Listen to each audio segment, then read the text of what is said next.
Assalamu alaikum students, welcome again in Data Structures Lab. In this particular video, I will guide you how you can declare two-dimensional array and how you can add 2D array with the help of Java language. So let's see the demo I'm giving here. This is our new project Java application and the project name is suppose 2 dimension, right? यहाँ पे हम अपना काम start करते हैं.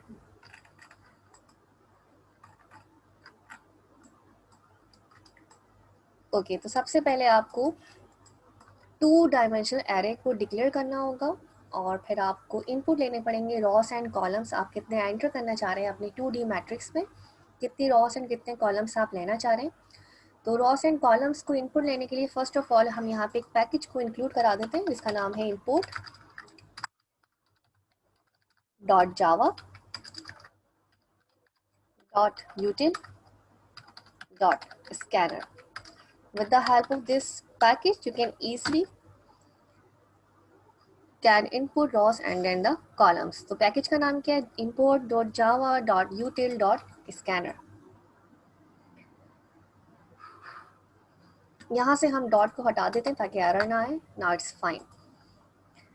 Okay, तो अब हमने क्या करना है, हमने डिक्लेयर करना है एरे और हमने इनपुट लेना है एरे. तो सबसे पहले हम यहाँ लिखते हैं स्कैनर और ऑब्जेक्ट क्रिएट कर देते हैं. For example I am creating here SC my object name. New memory reserve करवाई हमने बैकएंड पे. And then again you have to write here scanner system dot in. Now अब आप with the help of SC जो object create किया है उसके help से आप इनपुट ले सकते हैं रॉस को और कॉलम्स को. तो मैंने यहाँ पे रॉस को और कॉलम्स को डिक्लेयर करा दिया है. एक लाइन यहाँ पे स्टेटमेंट लिख देते हैं system dot out dot print ln anchor Ross. अब आप SC लिखेंगे और यहाँ लिखेंगे रॉस डॉट नेक्स्ट इंट. आपने यहाँ पे इनपुट ले लिया है व्हाट, रॉस को.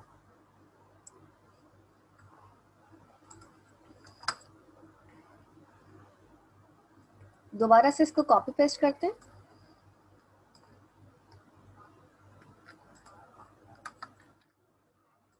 और यहाँ हम लिखते हैं SC ने यहाँ लिखते हैं rows equal to SC dot next int. Now it's perfect.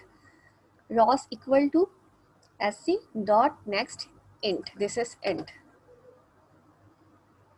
फिर से मैंने यहाँ कॉपी पेस्ट किया. Then I am writing here enter columns. फिर से इनपुट लेते हैं यहाँ पे कॉलम्स को. तो कॉल्स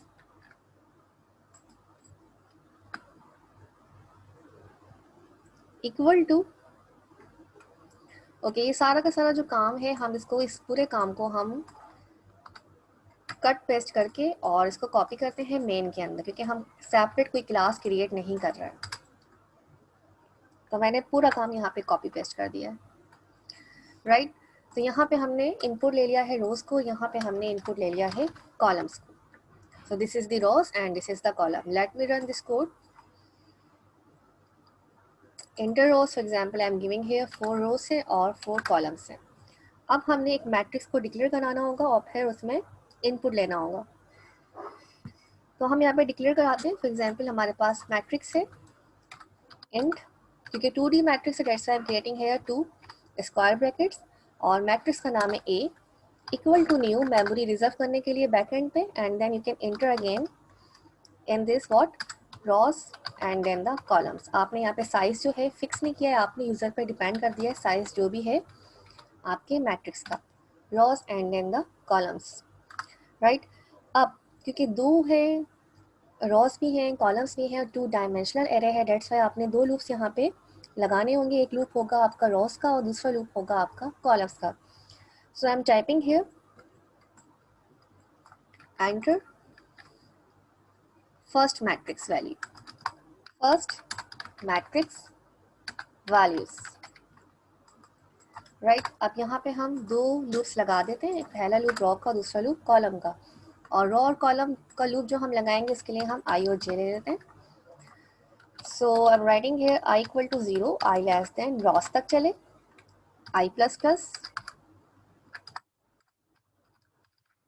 सेकंड कॉलम को यहाँ पे यानी कि सेकंड लूप को लगाने के लिए, यानी कि सेकंड लूप जो आपका लगेगा वो कॉलम्स का लगेगा, that's mean j equal to 0, j जो है आपका कॉलम्स तक चले and then j plus plus. तो पहला लूप जो आपका लगा वो रोज के लिए था, सेकंड लूप कॉलम के लिए था। अब आपने यहाँ पे इनपुट ले लिया with the help of this object SC. आपने क्या लिखा यहाँ पर, आपने लिखा a I and then the j। a it's your, this is a, it's your first matrix name। a के नाम से डिक्लेयर था, उसमें आपने i और j, i सपोर्ट कर रहा है रोज को, j सपोर्ट कर रहा है कॉलम्स को। Now I am writing here sc dot next int, right. तो यहाँ पे हमने इनपुट ले लिए हैं फर्स्ट मैट्रिक्स की वैल्यू।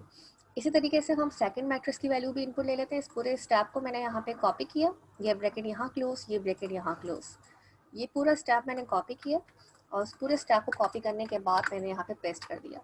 और I am changing here, this is my matrix A and this is my matrix B. Same यहाँ फर्स्ट मैट्रिक्स की वैल्यू इनपुट लेनी थी, यहाँ पे आपने सेकेंड मैट्रिक्स की वैल्यू को इनपुट लेना है।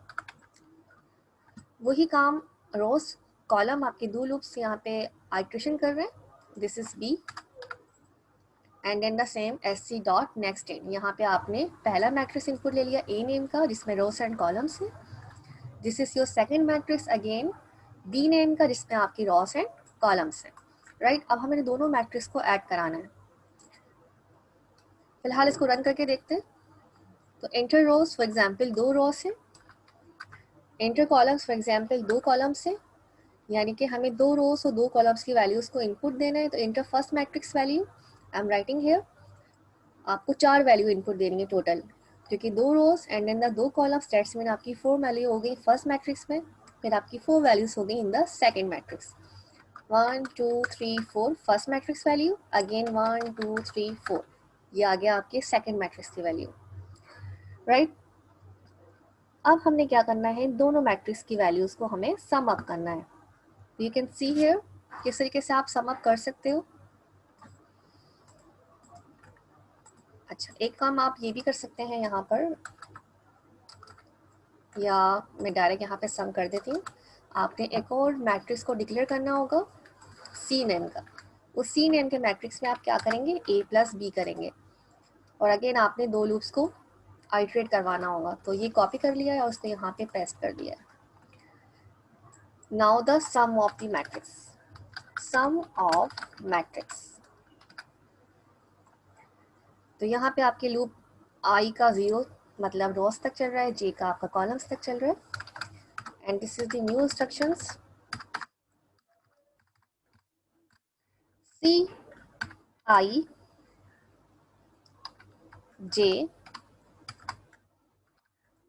इक्वल टू, आपने यहाँ पे लिखा ए आई जे, जैसे आप नॉर्मली दो वैल्यूज को प्लस कराते हैं ए प्लस बी, बिल्कुल इसी तरीके से एरेस में भी आप दो मैट्रिक्स को जब प्लस कराते हैं तो आप लिखते हैं ए आई जे, यानी कि पहला जो आई है वो रॉस के लिए है, जे कॉलम्स के लिए है, देन प्लस बी आई जे। ये तो हो गई 2D की बात। अगर 1D एरे होता तो आप क्या करते, आप यहाँ पे आई जे नहीं लगाते, आप सी आई लिखते, ए आई प्लस बी आई, सिंपल। तो यहाँ पे आपके दो मैट्रिक्स क्या हो गए, ऐड हो गए, राइट।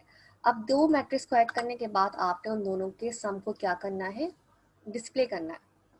तो यहाँ पे डिस्प्ले कराने के लिए आप, मैं फिर से कॉपी कर रही हूँ ये लाइन ऑफ कोड और मैंने यहाँ पे पेस्ट कर दिया है और यहाँ पे लिख दिया है सम ऑफ मैट्रिक्स डिस्प्ले। यहाँ से इस लाइन को मैंने हटा दिया है। तो डिस्प्ले कराने के लिए आपको पता है जो डेटा आपका सेव हुआ है आफ्टर एडिशन वो सी आई जे मैट्रिक्स में हुआ है, यानी कि ए मैट्रिक्स में जो आपने इनपुट लिया था, बी मैट्रिक्स में जो आपने इनपुट लिया था, दोनों सम अप होके सेव हो गए हैं सी आई जे यानी कि थर्ड मैट्रिक्स में। यहाँ प्रिंट कर सकते हैं थर्ड मैट्रिक्स को with the help of system dot out dot print ln. ये आ गया आपका third matrix C I J.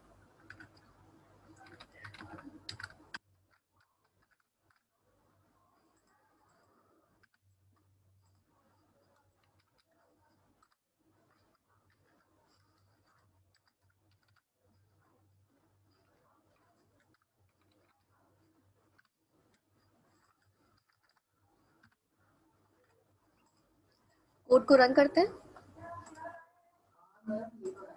Enter rows 2, enter columns 2, first matrix value 1 2 3 4, second matrix value 11 12 13 14, and then the sum of the matrix very simple. कैसे हुआ सम? 1 add हुआ 11 में, that's mean 12, 2 add हुआ 12 में, दैट्स मीन 14। बिल्कुल इसी तरीके से 3 ऐड हुआ 13 में, दैट्स मीन 16, 4 ऐड हुआ 14 में, that's mean 18। So this is the sum of the matrix. कौन सा मैट्रिक्स? 2 dimensional matrix.